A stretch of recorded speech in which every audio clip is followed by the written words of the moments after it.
Ladies and gentlemen, welcome on board course MA142, Geometry and the Art of Design, in the spring semester. This is your instructor speaking. We're about to take off on an academic adventure, and we ask that you please fasten your seatbelts at this time. Get ready to learn many new facets of both mathematics and art. Please turn on all the personal electronic devices you might want to use during this course, including laptops and cell phones. Close-mindedness about mathematics is strictly prohibited for the duration of the course. Thank you for choosing the Fashion Institute of Technology and MA142, Geometry and the Art of Design. Enjoy your experience learning with us. So here's our schedule, starting with the first module, which is really just an icebreaker to get everybody up and running. Module 2 focuses on abstract and geometric art. We'll look at art from about 100 years ago to the modern day. Module 3 gets a little more mathematical with regular and semi-regular tilings, which are made up of regular polygons. Module 4 and 5 focus on symmetry. Those are things that you will see out and about every day, but may not have realized how mathematical those objects can be. In between 4 and 5 is our midterm exam. Take note of those dates. Now, Module 6 is on MC Escher, and Module 7 is a classical topic of the golden ratio. After all that, we'll have our final exam. Now, in what follows, I'll show you some pictures and talk through some visuals of what's to come in this course. So the second module on abstract art talks about various artists' use of geometry in their art, and here's a prime example from exactly 100 years ago, Malevich's White on White. Now, this may not look like much, and it's certainly not here for its technical expertise, but it was revolutionary at the time.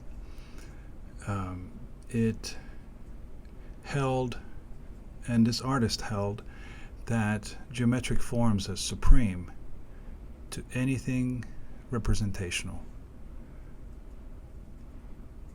And I think of this as, you know, if all representational art was gone, what would be left?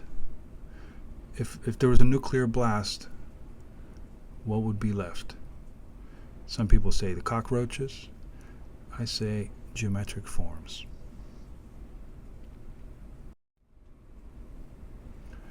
Here's a contemporary of Malevich's, Vasily Kandinsky, who actually became much more famous than Malevich, although he came a little after. But a lot of the ideas here are the same. The forms are very rigid, actually with the exception of one. There's like a rebel element in there. And that's part of what excites me about this picture. There's one element that was drawn freehand, and that's interesting to me. In fact, a lot of times, say when we're discussing symmetry, something will be perfectly symmetrical except for one thing that's there on purpose, that's making things interesting.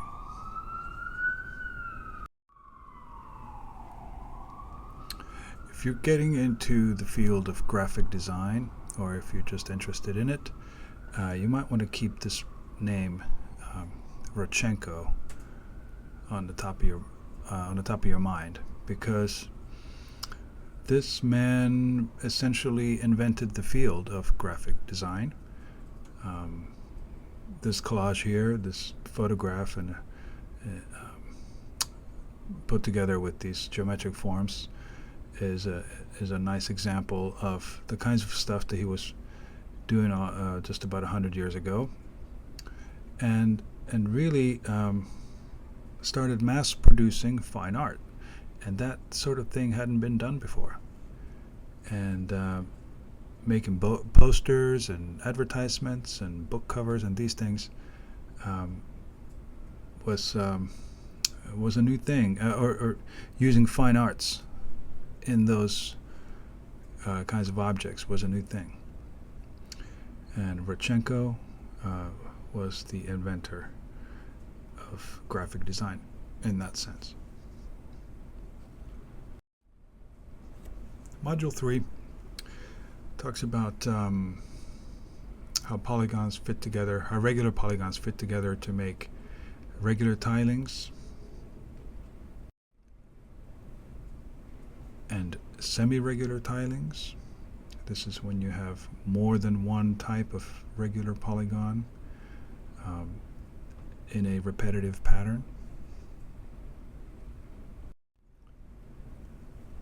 Examples of tilings can be found all over the place. Very interesting ones can be found at the Metropolitan Museum in the new Islamic art galleries.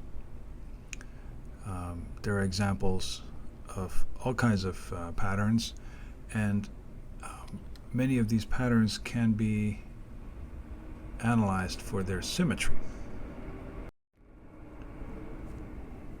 In modules 4 and 5, we'll touch on these three types of symmetry: point symmetry, line symmetry, and plane symmetry. We'll learn how to use these 4 isometries: translation, rotation, reflection, and glide reflection, to analyze repetitive patterns. Here are some examples of point symmetry.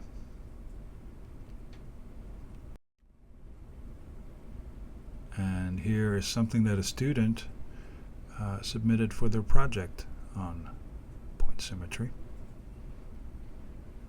Notice in that one on the left how those eyes make this asymmetric. Actually, it's got this 5-fold rotational symmetry other than those eyes, and actually that's why I chose this one as an example, because I like it like that. Examples for line symmetries can come from all over the world or anywhere. Here are some interesting examples from Native American art. Very functional stuff, and easy to analyze for its symmetry. May not look so easy right now, but in Module 4 we'll learn how to do it.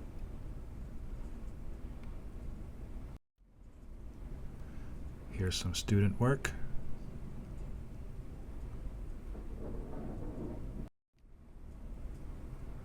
Module 5 focuses on plane symmetry.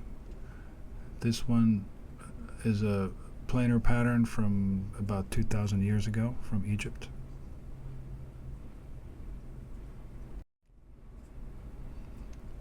Here's a more recent example.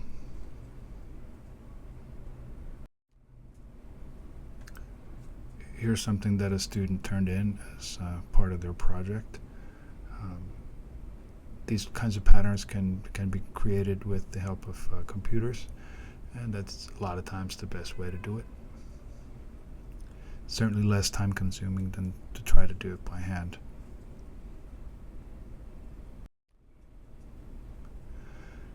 M.C. Escher's art varies greatly in terms of what mathematical areas is of interest, but probably the main reason why he's been talked about in this class are his tilings, like this one from 1937, the seahorses. How he thought of to make that simple shape that fits together like puzzle pieces is well, we try to study that. We learned his techniques. It's hard to say how he came up with the genius to make it look like a seahorse. That's hard to teach. Again, I can teach you the techniques of how to make something like this, but how to make it so neat and clear, well, that'll be on you.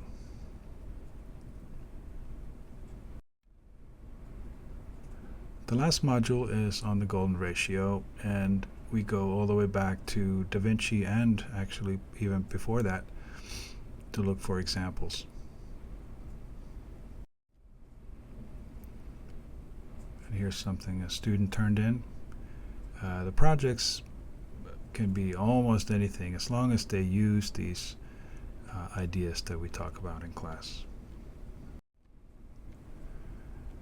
I just want to finish up with some examples of how professional artists and designers use geometry.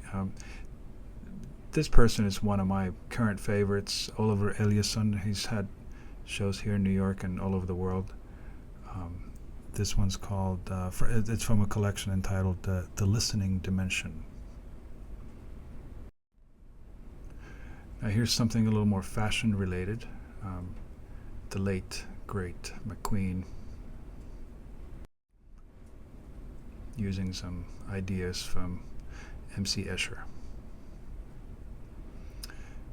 And that's where we'll end it this time.